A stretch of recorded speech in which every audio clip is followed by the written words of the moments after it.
Israel में PM Modi हैं, जहां पर 2 दिन की यात्रा है। वहीं दूसरी तरफ उत्तर प्रदेश के मुख्यमंत्री योगी आदित्यनाथ भी 2 देशों की यात्रा में, सिंगापुर और जापान। जापान जब पहुंचे हैं तो मुख्यमंत्री योगी आदित्यनाथ का कैसे स्वागत हुआ, और इसके एक बार फिर चलते हैं, आपको इस्राइल लेकर चलते हैं। कुछ बड़ी तस्वीरें आप देख पा रहे हैं, भारतीय मूल के लोग वहां पर भी मौजूद हैं। इससे पहले भी हमने कुछ तस्वीरें देखी थी कि भारतीय समुदाय के लोगों से किस तरीके से पीएम मोदी बात करते नजर आए, संवाद करते नजर आए। वो भारत की सभ्यता, वो नृत्य, वो गरबा नृत्य जो है वो उसको प्रदर्शन किया गया। ये तस्वीर आप देख सकते हैं कि किस तरीके से वहां के रहने वाले जो भारतीय मूल के लोग हैं, उनके बच्चे जो हैं, उनसे पीएम मोदी मिलते हुए नजर आए। तो जो ये कम्युनिकेशन का जब तक संवाद की शैली है, ये प्रधानमंत्री मोदी की को बहुत अलग कर देती है। हर किसी भी देश में जब पीएम मोदी पहुंचते हैं तो वहां पर भारतीय मूल के जो लोग हैं, प्रवासी जो लोग हैं, उनसे जरूर बात करते हैं। हमारी नजर रहेगी इस बड़ी खबर पे, जब प्रधानमंत्री मोदी नेसेट यानी कि इस्राइल की संसद में पहुंचेंगे, क्या कुछ बड़ी बातें निकल के आती हैं उस पर नजर रहेगी। लेकिन एक बार एक रिपोर्ट देख लेते हैं कि मुख्यमंत्री योगी आदित्यनाथ भी 2 देशों की यात्रा में, सिंगापुर और जापान से कितना निवेश मिला है उत्तर प्रदेश के लिए, उस पर एक रिपोर्ट। पिछले 9 वर्ष में भारत के अंदर सबसे तेज गति से बढ़ने वाले राज्य के रूप में, आर्थिक रूप से आगे बढ़ने वाले राज्य के रूप में उत्तर प्रदेश ने अपने आप को स्थापित किया है। और अच्छा मैन पावर हर एक सेक्टर का उत्तर प्रदेश के अंदर आज के दिन पर उपलब्ध हो सकता है। हमने पिछले 9 वर्ष के अंदर उत्तर प्रदेश के अंदर 16 डोमेस्टिक, 4 इंटरनेशनल एयरपोर्ट संचालित किए हैं। उत्तर प्रदेश आज के दिन पे भारत के मोबाइल मैन्युफैक्चरिंग का 55% अकेले उत्तर प्रदेश मैन्युफैक्चर कर रहा है। ये सिर्फ गुणगान नहीं है, बल्कि नए उत्तर प्रदेश की पहचान है। वो पहचान जो अब सिर्फ देश ही नहीं बल्कि पूरी दुनिया के कोने कोने में प्रकाशित हो रही है। और इसी पहचान के बलबूते यूपी दुनिया भर के निवेशकों को अपनी ओर खींचने में कामयाब हुआ है। लेकिन विकास की ये कहानी यहीं तक सीमित नहीं है। यूपी को 1 ट्रिलियन की इकोनॉमी बनाना सीएम योगी का विजन है, और इसीलिए सीएम योगी अपने कार्यकाल की प्रोग्रेस रिपोर्ट लेकर खुद पहले सिंगापुर पहुंचे और अब जापान की धरती पर यूपी का परचम बुलंद कर रहे हैं। भारत की आबादी का 25 करोड़ की आबादी अकेले उत्तर प्रदेश में निवास करती है। जितनी बड़ी आबादी है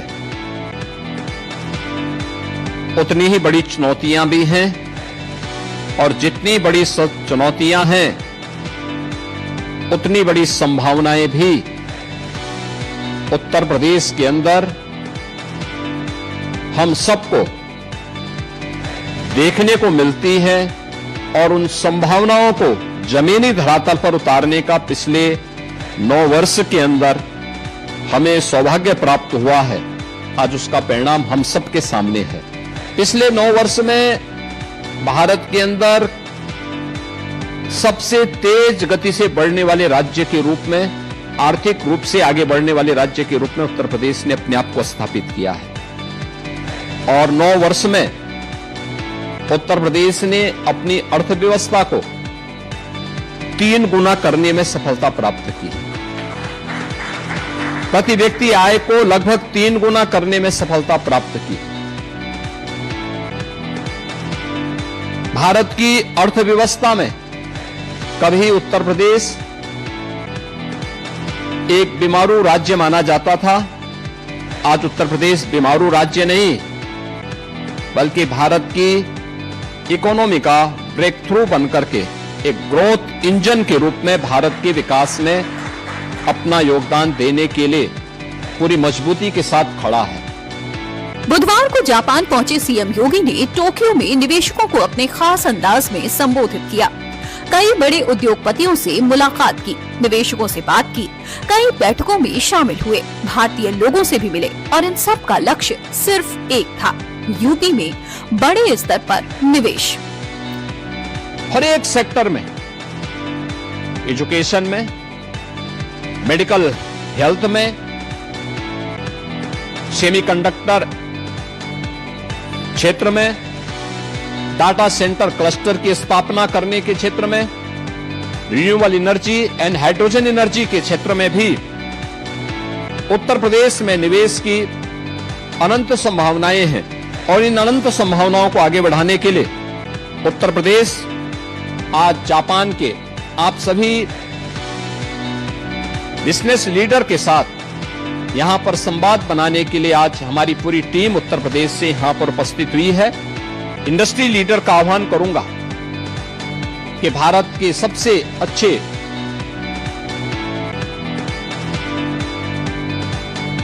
इन्वेस्टमेंट के ड्रीम डेस्टिनेशन के रूप में आज जाने जाने वाले उत्तर प्रदेश के अंदर आप लोग अपना निवेश करें। ये निवेश डीप टेक में हो सकता है, फिनटेक में हो सकता है, मेडटेक में हो सकता है, या फिर यह निवेश सर्विस सेक्टर में भी आप अनुमान कर सकते हैं। स्पिरिचुअल टूरिज्म में, eco tourism and heritage tourism के लिए गत वर्ष उत्तर प्रदेश के अंदर 156 करोड़ टूरिस्ट उत्तर प्रदेश के अंदर की यात्रा किया है। ये निवेश की बात सीएम योगी जापान में जाकर ऐसे ही नहीं कर रहे हैं। सीएम योगी के नेतृत्व में यूपी पहले ही निवेश की मिसाल पेश कर चुका है। यूपी में ग्लोबल इन्वेस्टर्स समिट तक हो चुकी है, जिसमें जमकर निवेशकों ने निवेश किया था और यही समिट यूपी में निवेशकों के लिए मजबूत आधार तैयार कर चुकी है। 2023 में ग्लोबल इन्वेस्टर समिट में यूपी को देश दुनिया के निवेशकों से 40 लाख करोड़ के निवेश प्रस्ताव मिले थे। 15 लाख करोड़ के निवेश प्रस्ताव जमीन पर उतर गए हैं। 7 लाख करोड़ के निवेश प्रस्ताव पाइपलाइन में हैं। ग्राउंड ब्रेकिंग समारोह में ये भी जमीनी स्तर पर उतारे जाएंगे। करीब 96 लाख से ज्यादा एमएसएमई यूनिट का सबसे बड़ा आधार यूपी के पास है। 3 करोड़ से ज्यादा लोग अभी काम कर रहे हैं। निवेश करने वालों को 1000 दिनों तक हर एनओसी से मुक्त रखा जाएगा। यूपी की 25 करोड़ की आबादी में 56% लोग वर्किंग हैं। भारत का सबसे बड़ा रेल नेटवर्क यूपी के पास है। 27 इंडस्ट्रियल पार्क डेवलप करने का काम शुरू किया गया है। पिछले 9 साल में 16 घरेलू, 4 अंतर्राष्ट्रीय एयरपोर्ट संचालित किए गए। भारत का सबसे बड़ा एयरपोर्ट नोएडा में बहुत जल्द शुरू होगा। यूपी में विकास सिर्फ नंबर्स या कागज के पन्नों तक सीमित नहीं है। सर, निवेश यहाँ पर काफी आ रहा है और इसको लेकर भी लगातार जो अपडेट से सामने आ रहे हैं, इसको लेकर भी आप क्या कहेंगे? आने वाला जो भविष्य है विकसित भारत को लेकर कितने लक्ष्य? जानवर भी सुरक्षा चाहता है, सुख सम्मान चाहता है, इंसान तो और चाहता है, तो उसे सुरक्षा चाहिए।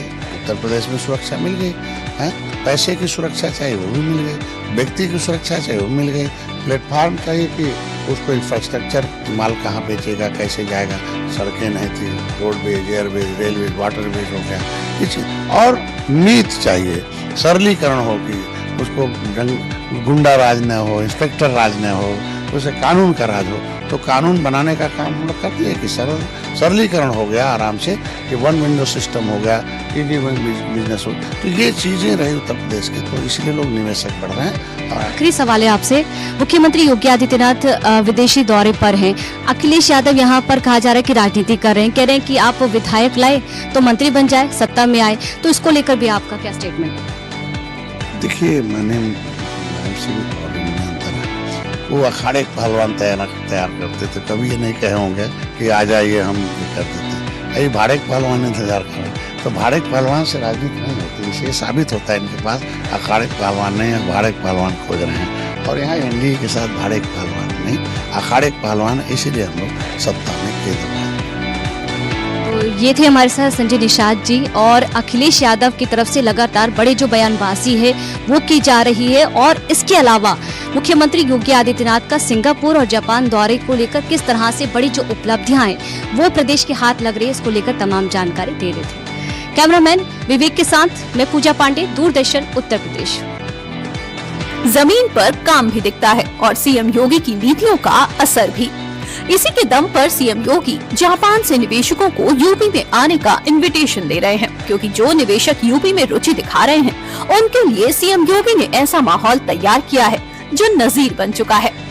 उत्तर प्रदेश में आपका निवेश इसलिए भी सुरक्षित है और आपके लिए भी सुखद अनुभूति का क्षण उपलब्ध कराता है क्योंकि उत्तर प्रदेश में एक सुरक्षित वातावरण है, स्केल है, तो उस स्केल को स्किल में बदलने की सामर्थ्य भी है, स्टेबिलिटी है, स्पीड है। ये सभी कुछ आपको उत्तर प्रदेश के अंदर देखने को मिलेगा। इससे पहले सिंगापुर में यूपी को 1 लाख करोड़ का निवेश मिल चुका है, जबकि 60,000 करोड़ रुपए के MOU साइन किए गए हैं। ये दिखाता है कि किस तरह यूपी की छवि बदल चुकी है और निवेशकों का विश्वास बढ़ता जा रहा है।